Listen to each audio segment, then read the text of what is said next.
Hello, hello. Welcome to Embracing Holistic Health, our free monthly group call.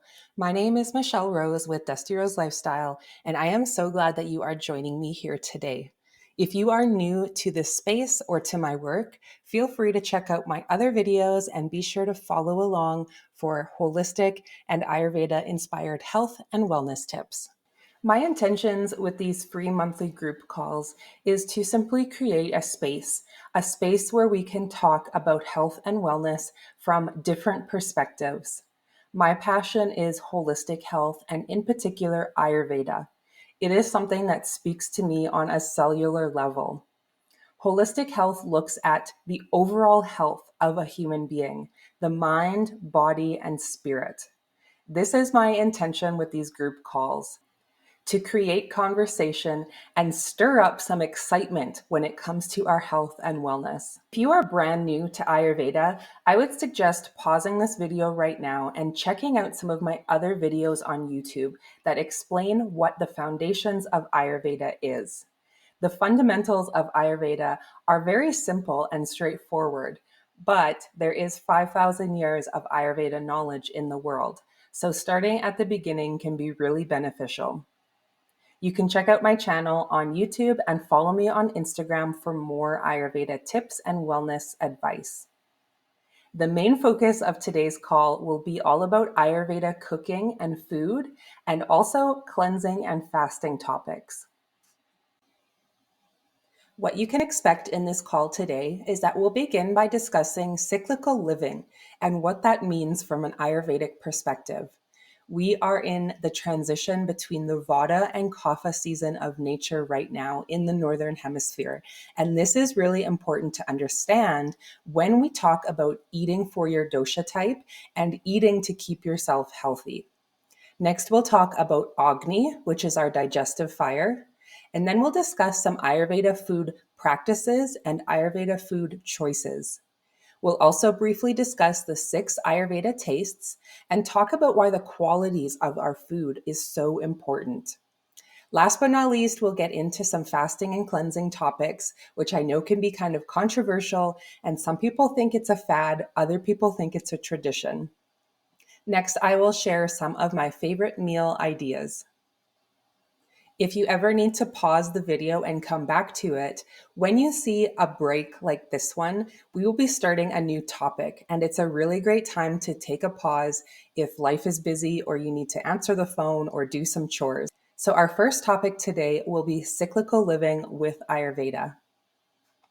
Cyclical living is a very vital concept, and it's something I'm very passionate about in my own life and with the clients that I work with at Dusty Rose Lifestyle. It is so important for us to flow with the seasons of nature. We are not separate from nature, we are a part of it. In our modern industrial world, where we live indoors in climate controlled environments, with the wonderful modern conveniences of having lights that we can turn on, having heat and air conditioning, and everything else at our fingertips, we can become separate from our primal beings, from the primal source of nature. But at the end of the day, we are not separate from nature. We are primal beings. The seasons correlate to the doshas. Each of the 3 doshas and seasons has specific qualities, and these qualities can be responsible for different wellness concerns that we may experience. So when we ignore the changing seasons or the elements, this can lead to manifestations of disease in our physical and mental bodies. In Ayurveda, we believe that like increases like, and opposites create balance. We are meant to adapt our lifestyle, our food intake, and sleep habits as the seasons change. In the Northern Hemisphere, where I'm located, the fall and early winter are considered the Vata season of nature. Now, this is going to change depending on where you live exactly. I'm in the Canadian Rockies at a fairly high elevation, so things are more Vata for me than they might be for other people living in a similar area but at a lower elevation, or people who maybe live on the coast of British Columbia or the prairies. Vata dosha translates to that which moves things. The air and the ether elements begin to increase as we enter the fall season. They peak at midwinter, then they start to decrease as winter continues and spring begins. The best time to manage doshic changes is before the peak season of those elements in nature. So, where I live, we are already past the peak season of Vata. That cold snap, that polar vortex that a lot of us felt for a lot of February is now over. So, Vata is starting to decrease, but it's still very present in my natural environment. The best time to help manage Vata before it gets out of balance is before the peak season. So, the end of summer, that back to school season, the holidays, the new year, all of those end of year duties, winter vacations that we take to get out of the cold, this is all Vata. So we want to focus on what is going to increase our Vata, particularly when we're at that peak season of winter or Vata season. We want to do the opposites of what Vata is to create balance in Vata.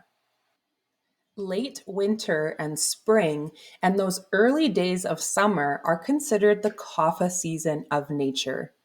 Kapha translates to that which holds things. So it's a very different experience than what Vata is. Vata moves things, Kapha holds things. So the short, dark days of winter in general, that cold and kind of wet feeling of spring that keeps you indoors or bundled up in layers, the stagnation of our routines of doing kind of the same thing over and over again during those late winter days where we still have to maybe scrape the window or shovel the snow or deal with those things that winter brings us. This stagnation and kind of that space in between. It's not exactly winter, it's not exactly spring. There's just a heaviness and a stagnation that can happen in our natural world and also in our body. There's just this in between period. The excitement of summer is still a little bit too far away to be truly excited about. And this is all kapha. Kapha is the earth and water elements, and both of these elements are very heavy. They're also very stable and grounding, but when kapha gets too high, we see the manifestations of the shadow side of the dosha. So that heaviness, fatigue, lethargy. Kapha is going to peak in the next few weeks where I live.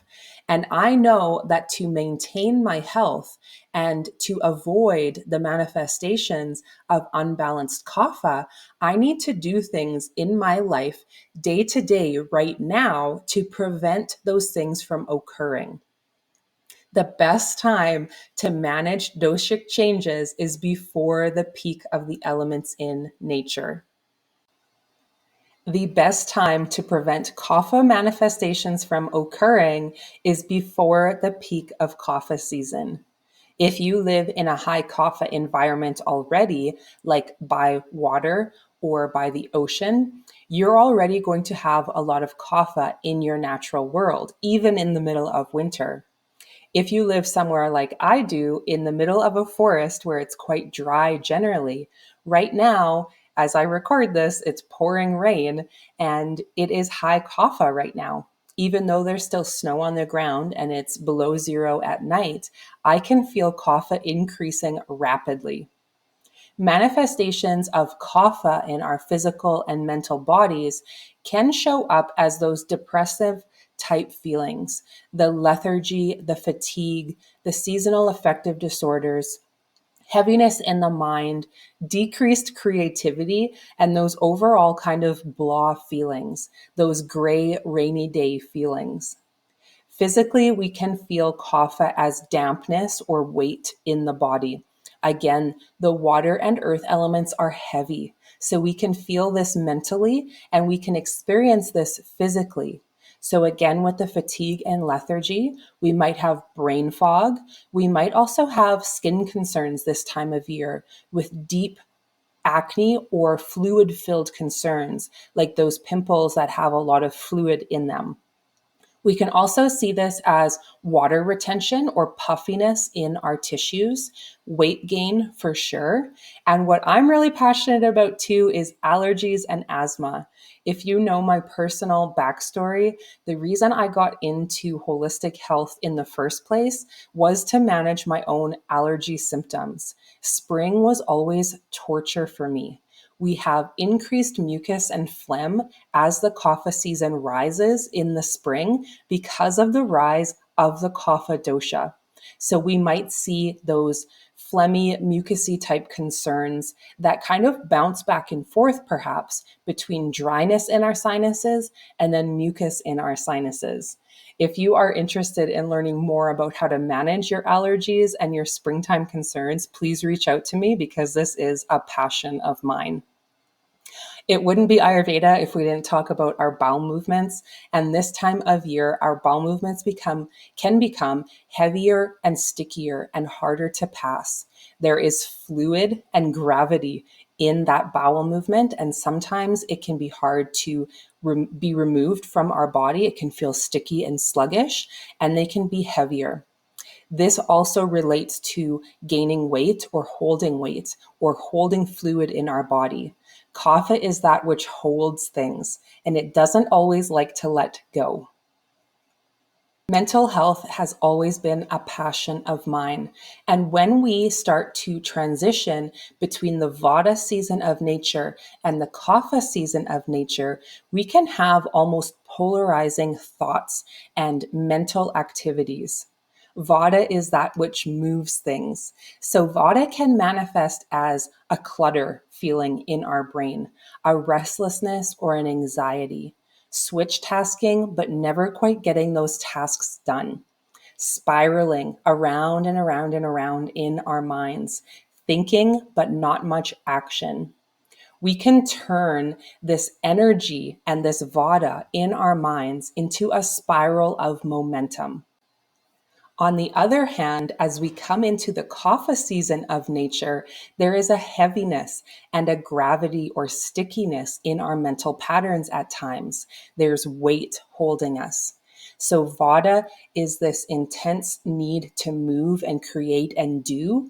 And then kapha is the stability and grounded and heaviness. So when those two doshas are out of balance, there's this tug of war happening. So what we can do with kapha coming into the kapha season is to turn this into stable flow of momentum. Like a freight train, it might take a while to get moving, but once it's moving, there is great energy and inertia with that. Like a snowball rolling down a hill, it gathers speed and momentum as it goes. In order for us to understand what foods we should be eating, it's very important to understand our digestive fire. In Ayurveda, Agni, or our digestive fire, is a very vital topic. There are actually 13 different types of Agni in the body, but to begin and to keep it simple, we can simply think of Agni as our digestive fire. As a reminder, if you need to break this video up into sections, this might be a great time to take a pause. If we think about Agni like our digestive fire or simply our metabolism, it is very important to understand how our Agni shifts throughout the seasons, particularly if cyclical living speaks to you. The fall and early winter is the Vata season of nature, and there is no fire in the Vata dosha. As we transition to the spring and kapha season, there is also no fire involved in this dosha. Earth and water are very heavy elements. If you have a campfire out in nature, we put out the fire by either pouring water on it or covering it in earth. So it is quite the opposite of fire. The Pitta dosha and the Pitta season of nature is summer, and summer is all about fire. The fire element is strong in the Pitta dosha. So, depending on the season of nature, our Agni is going to change and sometimes quite dramatically. It's also very important to know your personal prakriti or your Ayurvedic constitution. If you are high in Vata and Kapha dosha like I am, I know that I naturally have lower levels of fire in my being. So when it's winter and spring, I need to be extra careful with my Agni. Like increases like. In the fire season of nature, my Agni tends to be quite balanced because it's really the only time of year where there is fire in the natural world and in my personal situation. Having an Ayurveda health assessment completed will give you more personalized advice as to how to manage your Agni and what foods to eat to support your Agni throughout the year. A quote that I love and hate at the exact same time is that a true yogini can digest a stone. If you know my backstory, you know that I've been a registered nurse and involved in the Western healthcare system for 21 years now. I found Ayurveda when I was working as a registered nurse on the endoscopy unit, looking at the insides of people's stomachs and intestines on a daily basis. I can tell you that most people cannot digest a stone. This quote is inspiration for me because it reminds me that when I'm living my version of a balanced life, and balance means something different for every person, but when I'm living my balanced version of a life, I can digest just about anything. When we are out of balance, when we are living a life that is not congruent for us and making food choices and lifestyle choices that are not supportive for our Ayurvedic constitution or living out of tune with the cycles of nature, this is where we have difficulty digesting just about everything. So, how then can we support our health and wellness through our food? As I've mentioned, having an Ayurveda health assessment completed is going to give you personalized advice on how to best balance your doshas and which foods, spices, and herbs are going to support you the most. In the next few slides, I will share some general Ayurveda advice that will benefit all people. Ayurveda truly believes that food is medicine. Food is one of the three pillars of an Ayurvedic lifestyle. The food choices that we make are very important. We want to choose foods according to our dosha type. And this can be challenging if we live in a household of all different dosha type people. Having an Ayurveda health assessment can help bring some clarity as to what foods you can eat to support you and how to prepare them for the other people in your household to make life a whole lot more simple. Herbs and spices are also very vital in Ayurveda. We believe that our spice cabinet is our medicine cabinet. So having herbs and spices on hand that can provide support are infinitely beneficial, and they're also very affordable and easy to use and add to our meals. An Ayurveda philosophy is to eat your largest day at midday. This is when Agni or fire is the highest. Literally, the sun is the highest in the sky. That is the physical representation of fire in our natural world. When it gets to peak height in midday, that is when our internal fire is also the highest. So we want to eat when our fire is the highest. If we don't eat at this time and we eat in the middle of the night or later in the day, our fire isn't strong enough to convert the food into fuel. It's also not strong enough to burn off the excess.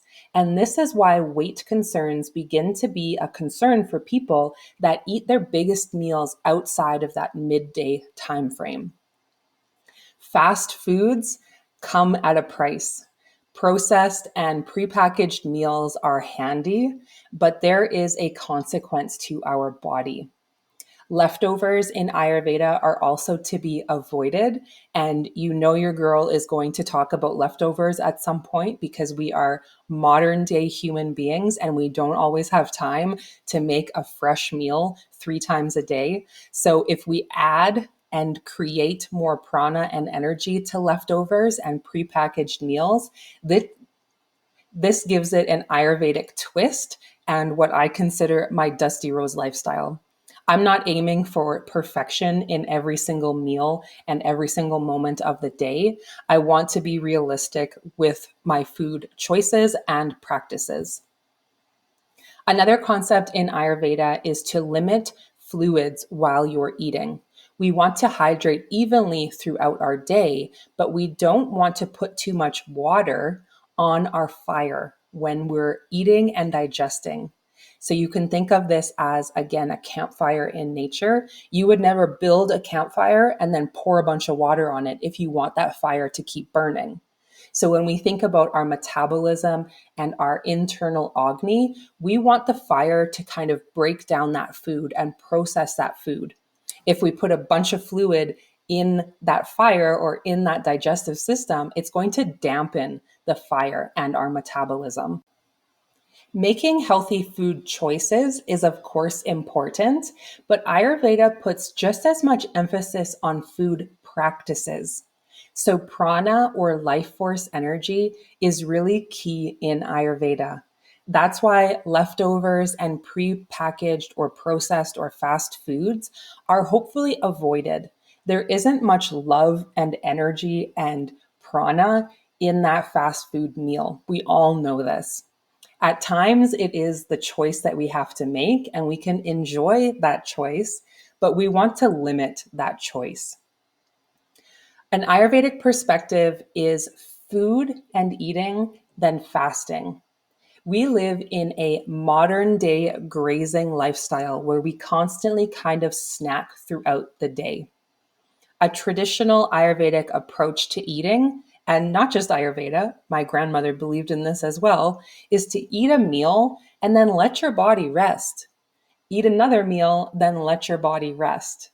The word breakfast comes from breaking your fast. We are not meant to graze like a cow in the field. Our bodies are much different. Our bodies and our digestive system and our Agni does not want to be working 24/7 or working in the middle of the night if we've had that late snack and that late meal. Meals should be prepared and cooked with love. Home cooked meals are always preferable. And even if things don't turn out perfectly, there is energy, love, and prana in that meal. We also want to focus on food that is grown with love. We can all taste a difference between a vegetable that was grown by a local organic farm and sold to us at a farmer's market versus a piece of fruit or vegetable that has been wrapped in plastic, transported in a semi truck, moved multiple times by multiple different people. There is a difference there. We want to eat food that is grown and picked with love and transported short distances. Eating locally and within your region is also an important concept. Food is our fuel. We always want to put the best ingredients possible into our system. Organic, of course, is always going to be best. Whole foods and simple ingredients is what the body understands. The body doesn't understand the label that we can't even read. Another fun Ayurvedic concept is to eat till you're about 2/3 full. One of my teachers always said that the first burp means you're full. If energy is coming up our bodies in the form of burps, it means that energy and food can't be digested down through our intestines and metabolized into our system. When we're full, energy and substances need to go somewhere. We don't want burps coming up when we're eating. We want food to be going down and digesting. So, eating until we're 2/3 full and not overindulging. Next, I would like to briefly introduce you to the Ayurveda 6 tastes of food and the qualities of food. If these topics are of interest to you, I would suggest looking at my virtual Ayurveda program, The Journey to Self, a gentle guide to living with Ayurveda, where I go much more in depth on these topics. Incorporating the six tastes of food into each meal, if possible, really helps to create excitement and energy in our food. Variety really is the spice of life. And quite often, when I talk to people about their eating and cooking habits, they tend to go to the same go to recipes, the same go to flavors over and over again. This creates a bit of stagnation and it decreases the joy of eating. This is kind of like a kapha manifestation in our food. When we have that go to meal that we eat on autopilot, maybe not even enjoying it that much, that increases kapha. It's routine, it's heaviness, it's stagnation. The six tastes of food, according to Ayurveda, are sweet, salty, sour, bitter, pungent, and astringent. In our society, we are very familiar with sweet, salty, and sour, but the other flavors tend to take a back seat sometimes when we're cooking. Each of the six flavors or tastes can create more harmony or more imbalance, depending on how we're using them. Supporting seasonal health concerns with different tastes and foods can help create balance. Supporting specific health conditions with different tastes and foods also creates more balance. We tend to eat this mono diet, and even if our foods change throughout the day, we tend to go back to those diehard classics. And this is considered a mono diet. Mono diets are repetitive and stagnant, and they contain all the same tastes and flavors. Eating out of habit decreases prana or energy, and it also decreases our ojas or our vitality and spark for life. Again, like increases like, and opposites create balance. The qualities of our food are also very important from an Ayurvedic perspective. We consider the gunas of foods, feelings, emotions, physical sensations. There are 10 pairs of gunas or 10 pairs of opposites in Ayurveda. And you don't need to know the specific words for each of the gunas or qualities. We can just have an overall idea that foods and experiences and everything in life has a quality that we can describe it with. Taking time to acknowledge and understand the qualities or gunas of the food we eat, the wellness concerns we are experiencing, and the seasons of nature we are in can have really huge impacts in our overall lives. Like increases like, and opposites create balance. So I like to use the example of summertime because we are all familiar with the heat and fire of pitta. What are the qualities of the summer months? How does your body and digestive system generally feel when the fire is the highest in our natural world? What taste would cause an increase in this fire in the body? Most people feel very fiery and hot during the summer. If we eat something spicy and hot in the summer, that's going to increase fire in our physical bodies. So, flowing with the seasons of nature and flowing our foods as the seasons change can be really beneficial for our overall digestion and metabolism. Fasting and cleansing is a very trendy topic these days. I have heard some wild fads that people are doing these days. Everything from not eating at all for 36 hours to eating 2,000 calories all at once in the middle of the night to saltwater cleanses to lemon water cleanses and everything in between. So, I would like to talk for a few minutes about the Ayurvedic perspectives on fasting and cleansing practices. Fasting and cleansing, is it a fad or is it a tradition? Like I mentioned earlier, we live in this modern day grazing society where we tend to eat small snacks spaced throughout the day. Traditionally, people would eat a fairly large breakfast, go out and work for a few hours, eat their lunch, work again, eat their supper, and go to bed. Nowadays, we have variable schedules. We have fast food on every single street when we're driving to work or other commitments. We also have the ability to have those prepackaged foods like granola bars and different things that we can grab and take and go. Back in the day, these things were just simply not possible. We ate meals at the dinner table because that's where food was available. So, fasting is actually a very traditional and ancient thing. We just thought about it differently back then. We ate a meal, we fasted, we ate a meal, we fasted, we ate a meal, and we fasted overnight.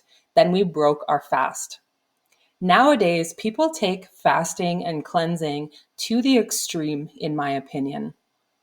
Traditionally, from an Ayurvedic perspective, fasts and cleanses have always been a part of Ayurveda. They were typically done in either the spring or the fall. Ayurveda believes that there is a buildup of certain elements during the seasons, and after tougher seasons, there might be an imbalance or increase of certain elements in the body. And that's what fasting and cleansing was intended to do, was to decrease any elements that might have gotten high and bring them back down to a level of balance for that person.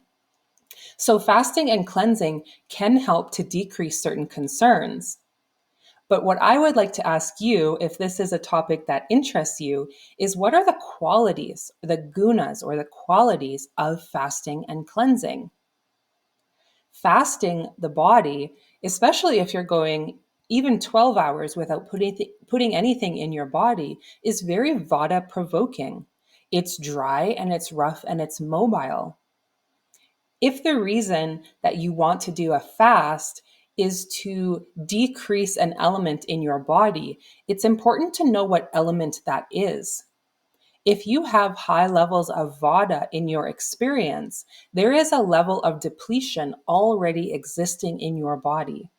If you add more depletion with fasting and cleansing, you're going to have an excess of depletion, ultimately doing the opposite of what you would actually want the fast or cleanse to do.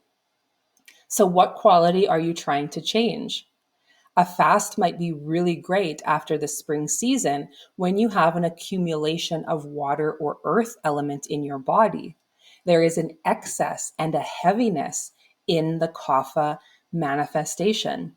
Fasting and depleting the body when it's heavy and sticky and stagnant is not going to stress the body the same way as if you have high vata that you're trying to get rid of. If this is a complicated subject for you and you would like more personalized advice, please feel free to reach out to me. Sometimes I don't want to talk about these topics online because they are so heated and people have such strong opinions on what is best. And where I like to be at Dusty Rose Lifestyle is providing personalized support for you as an individual. Overall, fasting and cleansing has been done for centuries and it has benefits, but it might not be the right fit for you in this moment and in this season. Relying on fasts to counteract the unhealthy daily activities, the daily intake of food that is not beneficial for our body, puts undue stress on the tissues and cells and organs of our body. We can't make unhealthy daily choices, do a fast, and go right back to those unhealthy choices and expect our body to benefit from that. Our body does not want to be stressed on a daily basis, and it doesn't want that one big stress of a fast either. Using the opposites approach on a daily basis can prevent the need for any of these expensive or time consuming fads or trends that you might see on social media and the internet that help to balance those concerns you might be feeling. Understanding your Ayurvedic constitution, your Prakriti or your dosha type is key to understanding what your unique body needs on a daily basis. Opposites create balance. So if you're feeling depleted, we want to nourish the body. If your body is feeling overwhelmed with fluid or stagnation, depletion of a fast might be beneficial. But one size does not fit all in Ayurveda. Some really easy, cheap, and affordable ways to bring more balance into our bodies is through our herbs and spices, the food choices and the food practices we make. And these aren't as trendy and viral as some of the things you might see online, so they get a lot less credit than I think they personally deserve. As I've mentioned, spring is the kapha season. So we want to keep kapha balanced with our daily food and spice and fluid intake choices. Gentle heating herbs and spices like ginger, black pepper, cayenne, cinnamon, oregano, turmeric, basil, star anise, all of these warming herbs can help increase heat and movement in the digestive system. We need to keep that fire strong this time of year when there's a lot of water and earth element out there in the natural environment. So, using these heating herbs and spices in our meals or taking one of these heating herb teas before a meal or when we wake up in the morning can help to stimulate the fire and movement in our digestive system. Eating well spiced meals with healthy amounts of fiber in smaller quantities in the spring can also be very helpful. We want to prevent stagnation. So we don't want one big, heavy, dense meal sitting in our digestive system. We might want to decrease the amount of food at each meal to allow that fire to burn that food efficiently and completely.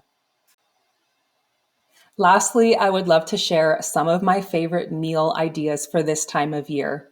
We are in that transitional period between Vata and Kapha, and these doshas are quite different. So we still want to focus on supporting Vata, but we want to be mindful that Kapha is increasing and it will be the next dosha that is the highest in our natural world and our physical being. So we want to play a bit of a balancing act between these two doshas right now. Winter and spring meals need to balance those two doshas, and we are transitioning. So, maintaining balance and fluidity is very important. We want to observe our physical and mental experiences on a daily basis, and this will help judge and guide what we should be eating that day. If we're feeling restless and anxious, that is Vata. And to balance Vata, we want something heavier and more stable and grounding. If, on the other hand, you have a sticky bowel movement that's sluggish to pass, you notice that you have maybe some stagnation in your sinuses when you wake up in the morning, that is kapha. We want to do the opposite of kapha and heaviness that day. So, adding those heating spices and moving our body is really important. We want some heavy grounded foods, but we also want some light and well spiced foods that balance back and forth. We want to decrease our portion sizes potentially. We want to definitely have our biggest meal at midday when that Agni or the sun is the highest in the sky. We want to take breaks between our meals and our snacks. And we want to support ourselves with herbs and spices. If sluggish digestion is a concern for you this time of year, an Ayurvedic herb called Triphala can be very supportive for helping move that sticky stagnation of our bowel movements out of our body. Dandelion root tea is another great one that I like this time of year, and we want to be very gentle with these things. Chia seeds are another great option to help support our bowel movements and our overall digestion. And if you followed me for a while, either on YouTube or Instagram, you know that I love functional fluids, and you can check out some of my other posts for recipe ideas about functional fluids. I will share a few of the recipes that I like to make this time of year. And if you want more specifics on how to actually make these meals and the ingredients and the process, be sure to follow along my videos for the next couple weeks where I will be going into the exact details and ingredients. Potato bacon leek soup with carrots is one of my all-time favorites as we transition from the colder days of winter. This is a meal that I make if I've been out and about. I live on an acreage, so I'm out chopping wood and working in the garden, getting things set up. And sometimes I come in at the end of the day feeling damp and cold. This soup is something that is rich and creamy and grounding. The spices in it help lighten the heaviness of the potato and bacon, but it's an overall really great thing to help balance vata and kapha. Ayurvedic diets traditionally are vegetarian, so all of these recipes that I will be sharing have a vegetarian option if that is your preference. Roasted cauliflower and chicken curry is another go-to for me. It is super easy to make. All you need to do is put some ghee, spices, and cauliflower on a baking sheet, throw it in the oven, fry up some chicken, add some broth and some extra spices and a tomato base, and you have yourself a rich and spicy meal. So, of course, you can adjust the spices. If you have high pitta in your prakriti or dosha type, you want to be careful with spice. But for me, I can eat a lot of spice and it really supports me. So, you can taper this depending on who's in your household. But this is a meal that can be thrown together really, really quickly with quality key ingredients that are simple to get and you probably already have in your cabinet at home or your freezer.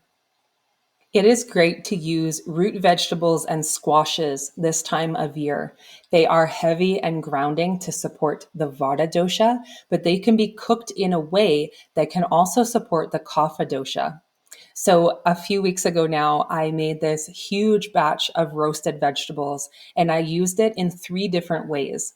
I fed my husband and myself for a week and it probably cost me about $35.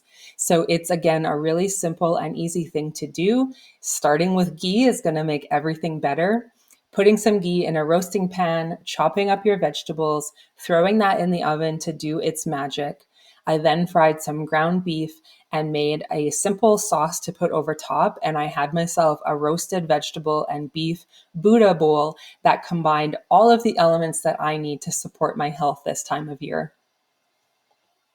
Although eating leftovers is not traditionally Ayurvedic, it is something that is a part of my almost daily experience. The reality is that I work and I need a meal that is easy and healthy. I used some broth that I had. I added a bit of soy sauce, Worcestershire sauce, tomato paste, and made a bit of a soup base with that. Added in the roasted vegetables and beef, and voila, you have a wonderful soup. One of the things that I really like to bake is wheat thins. I am obsessed with wheat thins and I could eat an entire box of them, but there are ingredients in them that I'm not super thrilled about. So I have a very simple and easy wheat thin recipe. They taste almost exactly like store-bought wheat thins, but they are much cheaper and they are filled with prana. The third way that I used my roasted vegetables was in a roasted vegetable coconut cream chicken soup. And this is super tasty and really easy as well. When the vegetables are getting a little bit past their prime, you can puree them, add some extra broth to thin it out a little bit, some coconut cream or other dairy product of your choice. And then what I like to do is make some fried onions. You've probably tasted those crispy little toppings that you can buy in a package that are added to the tops of soups at restaurants. This is the healthy version of that tasty, tasty topping. What I do is fry some thinly cut onions in ghee, of course, and add in some water chestnuts sliced thin. This gives an extra crunch and a little bit more pizzazz and prana. Coating this in nutritional yeast while you're frying it gives it a really unique flavor. And if you have never used nutritional yeast before, I would really recommend having it in your pantry because it adds a really nice kind of cheesy flavor and it is packed full of vitamins and nutrients and other good things. So I added some roasted chicken on top of this, added the crispy toppings, drizzled a bit of coconut cream on top, and it looks like $1,000,000. Another tasty thing that you can do to support your health all year round is simply sauteing and cooking your vegetables. So, again, I always cook in ghee. You can add spices depending on the season and depending on what doshic changes or situations you might be seeing in your physical or mental health, and adding vegetables that are in season and local.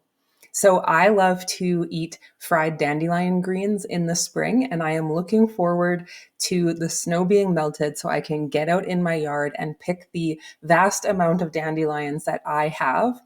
Frying up dandelion greens so that they're gently sauteed can be a really great way to help balance kapha as it's rising in the spring.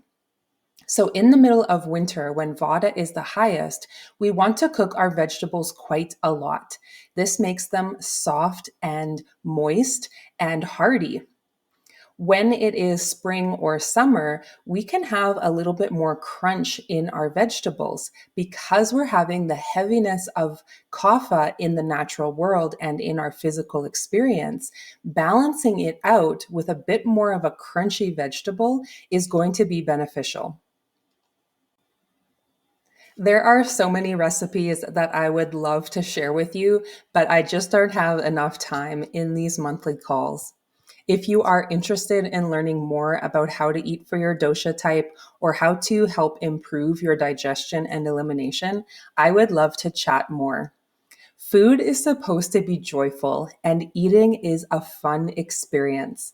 When we have joy, our ojas or our vitality for life is increased. I hope you have enjoyed this session.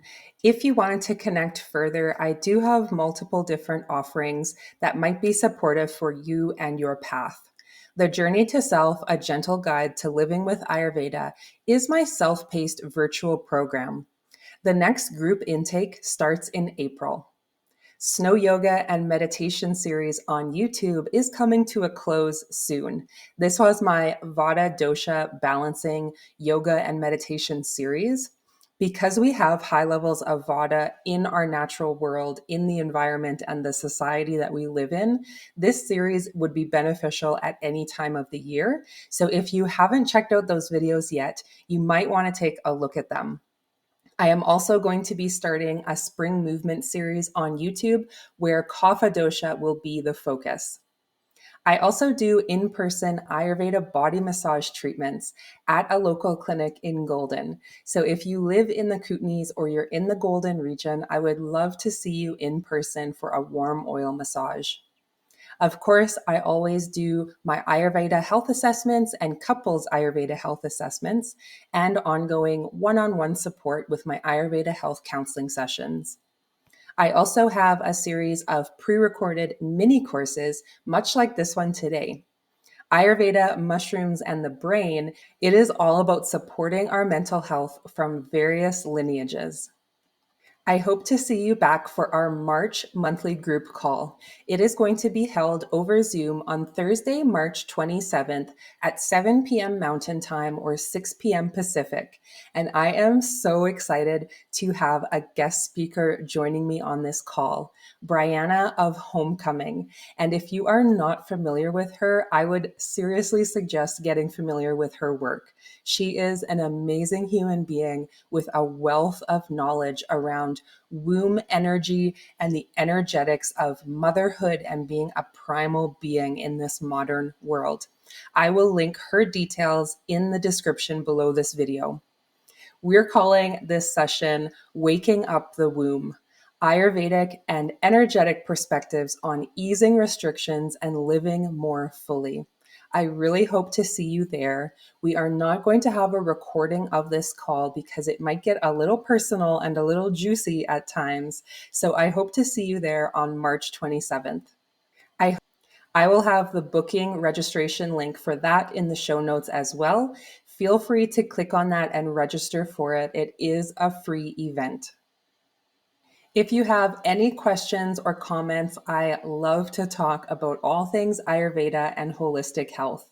If you like this video, consider subscribing to my YouTube channel, leaving a comment with how you feel about this information, giving it a thumbs up, sharing it with a friend or family member that you think might benefit, and be sure to follow along in my upcoming videos. Feel free to reach out to me via Instagram, YouTube, my website, dustyroselifestyle.com, and I hope to see you very, very soon.